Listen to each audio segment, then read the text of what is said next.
Il y a une autre question qu'on peut se poser. Une fois que tu as dit, ok, je sais que j'ai besoin d'un commercial. Je sais quel type de commercial j'ai besoin. Tout ça, c'est en fonction de ton business, en fonction de tes produits, de tes solutions, etc. Tu vois. Il y a comment je finance mon commercial.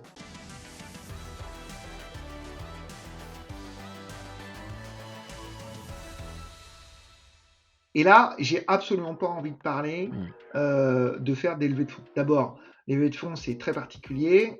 Tout le monde en parle, tout le monde t'explique tous les avantages, mais aussi tous les dangers qu'il y a. Je vais absolument pas parler de ça, parce que moi, ça ne m'attire pas et j'ai absolument pas envie de faire de levée de fonds, d'ouvrir mon capital. D'ailleurs, dans une boîte traditionnelle, qui n'est pas une start-up, qui n'est pas une tech et qui ne va pas devenir une licorne, parce que toutes les boîtes en France que tu crées ne vont pas devenir des licornes. Hein. Donc ça, c'est une certitude aussi. Donc, c'est sûr. Et moi, ma boîte, elle ne deviendra pas une licorne. Voilà. J'ai absolument pas envie que ma boîte devienne une licorne. Donc, ma boîte ne deviendra pas une licorne. Par contre, j'ai envie qu'elle pèse dans le game. J'ai envie qu'elle fasse quelque chose de sympa. J'ai envie de donner du sens à ce que je fais. Si tu ouvres ton capital, sans parler de levée de fonds, si tu ouvres ton capital, c'est pour des gens qui vont pas amener du pognon, mais qui vont avoir une raison d'être opérationnelle. Sinon, tu n'ouvres pas ton capital. Dans une boîte traditionnelle, ouvrir son capital à quelqu'un qui t'amène 100 000 balles, c'est une énorme connerie. Donc, faut pas le faire. Donc, on va oublier ça et on va dire que même si tu ouvrais ton capital, ce ne serait pas pour de l'argent, ce serait pour du talent. Ça, par contre, ça a du sens. Et donc, on va se dire, ok, donc comment je fais pour financer mon premier commercial? Moi, je vais faire de la dette. Parce que je pense que la dette, c'est aujourd'hui, dans les conditions actuelles où on a l'argent qui vaut rien, parce que l'argent vaut rien, aujourd'hui, l'argent, ça vaut 1%. Quand ta boîte commence à avoir des fonds propres suffisants, bah, tu peux t'endetter. Et tu peux obtenir ce fameux effet de levier où rembourser, payer 1% d'intérêt par an en remboursant une partie de ta dette, bah, ça coûte beaucoup moins cher que si tu faisais amener la même chose en capital et payer des dividendes. Ta rentabilité, elle est beaucoup moins importante. Donc, la dette, c'est un super moyen, dans les conditions actuelles, pour embaucher un premier commercial. Et en fait, l'idée, c'est de dire, là, un commercial, c'est un investissement, puisque tu le payes sur la marge de ta boîte. Et donc, comme si j'achetais une voiture, je vais emprunter pour acheter ma bagnole, je vais emprunter pour acheter mon commercial. Et alors concrètement, donc tu t'empruntes à la banque, quoi. C'est à la banque. À l'ancienne, à la banque. À la banque, c'est ça. Tu vas voir ton banquier, tu lui dis, bon Coco, je t'explique. Il me faut 100 000 euros là. Et alors le mec il te dit, oui, vous avez une caution personnelle? Combien de maisons vous avez qu'on peut mettre, qu'on va vous prendre si vous remboursez pas? Et alors ce qui est génial, c'est qu'il y a plusieurs petits trucs qu'il faut savoir que je suis en train de découvrir. La première chose, c'est que tu peux emprunter relativement sereinement, sans te porter caution, sans être caution solidaire de ton emprunt, à partir du moment où tu as 3 années de bilan. Donc 3 années de bilan positif, où tu n'as pas créé de dette. Tu peux aller voir ton banquier et lui dire coucou, je veux emprunter de l'argent au nom de ma société sans être caution solidaire. Et ça en France ça marche. La deuxième chose, et c'est souvent pas ta même banque, tu vas peut-être potentiellement passer dans une autre banque. Donc à moi c'est mon cas, c'est pas mon conseiller bancaire actuel qui va faire cette opération là avec moi, c'est une autre personne dans un autre département, parce que d'un coup, je suis considéré comme une vraie société. Hein. Pendant 3 ans, j'étais je ne sais pas quoi. Mais maintenant que j'ai 3 ans de bilan, que j'ai survécu et que j'ai fait des bénéfices à chaque fois, oulala! Donc voilà. Donc c'est le système bancaire français, faut le savoir. Hein. C'est bien sérieux, quoi. Voilà, attention, maintenant je suis un bonhomme. Okay.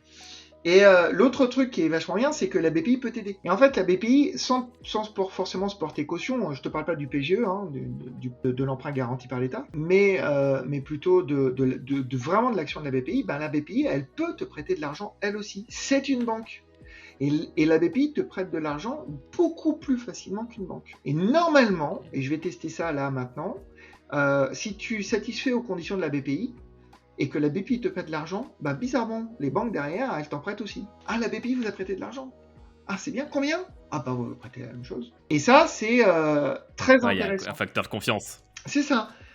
Si la BPI te prête de l'argent, ça veut dire que globalement, elle a quand même validé tous les trucs et que c'est la BPI, quoi. Et donc, ça nous rassure. Et donc, si tu veux emprunter, la première chose que tu dois faire, c'est déposer un dossier auprès de la BPI pour que la BPI te prête de l'argent. Et c'est pas très compliqué. C'est un peu plus chiant qu'aller voir ta banque, parce que c'est un process, c'est un process d'État, hein, donc c'est un process rigoureux, mais c'est des gens qui sont adorables. Moi, tous les gens que j'ai eu à la BPI, en tout cas les gens qui parlent avec moi, ce sont des gens qui comprennent, qui écoutent, qui sont pas des purs banquiers. Donc ça, c'est vraiment bien. Et puis après, ben, c'est tous les éléments dont tu as besoin, classiques, de ta boîte. Donc, tu te mets à poil, hein. Et puis un bon petit business plan qui montre que ben, avec l'argent que tu vas que tu vas emprunter, c'est pas pour aller faire le tour du monde.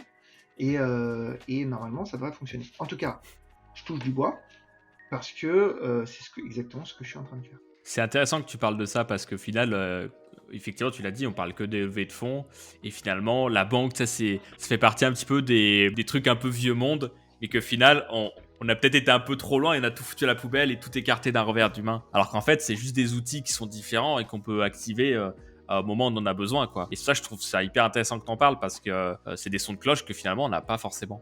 Ouais, l'effet de levier Plus de la forcément. dette est un effet de levier très important. Et tant que l'argent est pas cher, tu peux même imaginer, si ça se passe bien, et que tu fais des bons investissements grâce à ta dette, donc tu gagnes de l'argent grâce à ta dette, tu peux même demain, donc tu vas augmenter tes fonds propres, naturellement, quand tu Ouais. gagnes de l'argent, tu augmentes tes fonds propres, et donc demain, grâce à ces nouveaux fonds propres, tu vas pouvoir emprunter plus. Et donc tu vas même pouvoir, à un moment donné, et il n'y a que les sociétés et les États qui peuvent faire ça, financer de la dette par de la dette. Et il y a énormément de sociétés qui utilisent cet effet de levier, où finalement, ça leur coûte quasiment plus rien, puisque la dette finance la dette. Tu vois, au prix où est l'argent, c'est l'un des meilleurs effets de levier qui existent, et c'est beaucoup plus puissant que les levées de fonds. Ouais. Mais c'est effectivement un peu old school. Et puis, voilà, ça dépend forcément des cas. Si t'es une startup qui a peut-être plus. Ah non, Enfin, mais avec tout ce évidemment, qu'il y a dedans, c'est un autre sujet. si tu es Quoi. une Mais startup sinon, que tu vas changer le monde, voilà, et que tu vas devenir la prochaine passe licorne pas par le française, crédit agricole. Quoi. oui, tu dois aller faire une levée de fonds, évidemment. Yes. Ok. Et bah écoute, merci Alexandre, c'était hyper intéressant. Ouais, et ben, écoute, avec plaisir. Et ben, ce qu'il faut, c'est se tenir au courant. Est-ce que moi, je vais réussir à emprunter? Est-ce qu'avec cet emprunt, est-ce qu'avec cet argent, d'abord, est-ce que j'aurai l'argent nécessaire pour m'offrir mon premier sales? Tu vois, c'est genre, je suis allé chez mon concessionnaire Porsche et je vais m'offrir la dernière Porsche. Voilà.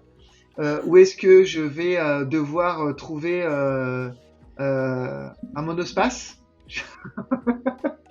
Je sais Petite pas. kangou. Et je sais pas comment ça va se passer, mais c'est une super aventure, je pense, de faire cette démarche, parce que c'est une vraie démarche de chef d'entreprise. Bah écoute, on tiendra au courant, vous tiendra au courant dans les prochaines vidéos. Et puis bah, en attendant, n'hésitez pas à vous abonner à la chaîne et puis aller voir cette vidéo qui peut vous intéresser.